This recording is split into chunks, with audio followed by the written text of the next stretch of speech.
Welcome to the explainer. So what happens when a person's final wishes get split between two documents, and the first one is approved before the second one even gets a look? Today, we are diving into a fascinating court case from 1934 that sets a huge precedent about wills and those last-minute changes we call codicils. All right, we're going to break this all down just like a legal digest would. We'll look at the facts, the big legal questions, the ruling, and why it all matters. Let's jump in. Okay, so to really get a grip on the court's final decision, we have to start at the beginning. We need to get the timeline straight. What actually happened that sent this case all the way up to the Supreme Court? So, it all starts out pretty straightforward. Leonardo Macomb passes away, and she leaves behind a will, plus a later amendment. But here is where it gets complicated. A lower court took a look and approved the main will, no problem. But when it came to that amendment, the codicil, well, it hit a major snag. Someone raised an objection, and the court ended up just tossing it out completely. You see, the lower court's reasoning was pretty blunt. They basically said, you're too late. In their view, the order approving the will was already final and done with, so the case was closed. They flat out refused to even consider the codicil. And this decision, as you can imagine, set up a huge legal showdown. And that showdown brings us to the core legal puzzle that the Supreme Court was now being asked to solve. So, the first huge question for the court was this. When you approve a will and call it final, does that slam the door shut on any later changes? Is a final decision on the will really the end of the entire story? And tied to that is the second question. If you didn't have a problem with the original will, do you automatically lose your right to object to a later amendment? Is it an all or nothing kind of deal?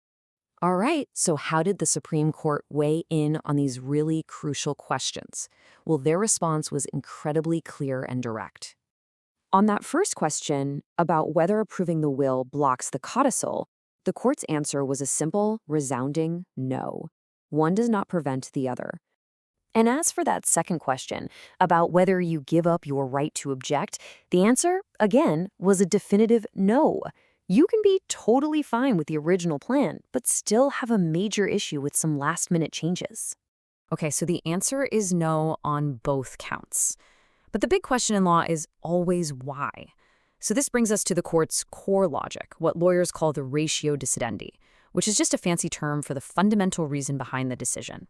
First things first, the court went back to basics. What exactly is a codicil? And they clarified, look, it's not some brand new standalone will. It is fundamentally tied to the original will. Think of it like an official update or a patch. It's there to add, subtract, or just clarify what's already there. Now, this next point is absolutely crucial to understanding this whole case. When a court probates a will, it sounds like a final stamp of approval on everything inside it, but it's not. All probate really does is confirm that the document itself is authentic. It was signed by the right person, they had witnesses, and they were of sound mind. It's a technical check on the document, not on the legality of every single instruction inside it. So the court's reasoning was both philosophical and really practical. On the one hand, they said the very idea of a will is that it can be changed.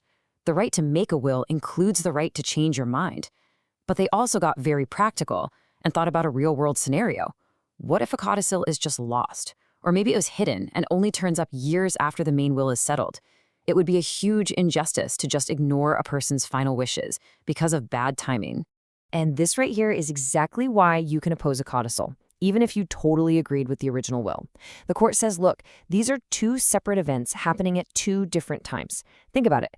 A person could be perfectly sharp and of sound mind when they write their will in July, but maybe their health or mental state had declined by the time they sign an amendment next February. Each document has to be judged based on the circumstances that existed the moment it was created. So what is the big takeaway here? What's the major legal principle we get from this entire case? Well, the court summed it up into a really clear doctrine. And there it is. This is the core principle that this case established. A final ruling on a will does not, I repeat, does not create a barrier to presenting a codicil later on. That finality only applies to the original document. The door always remains open to consider a valid, legally sound amendment. Finally, let's bring it back to the people involved. What did this ruling actually mean for them? Let's take a look at the court's final order, the disposition.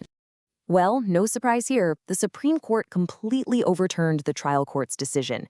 They said the lower court just got it wrong. It made a mistake in dismissing both the petition to get the codicil approved and the opposition against it. That whole too late argument was simply incorrect. So the Supreme Court basically hit the reset button. They sent the case right back down to the lower court with crystal clear instructions. Both the petition to approve the codicil and the objection against it were back on the table. The case had to be heard properly. In the end, this ruling wasn't just about some dry legal procedure. It was a really powerful defense of a fundamental right, the right to change your mind, even with your final wishes, and the court's duty to honor that right, no matter when the proof comes to light.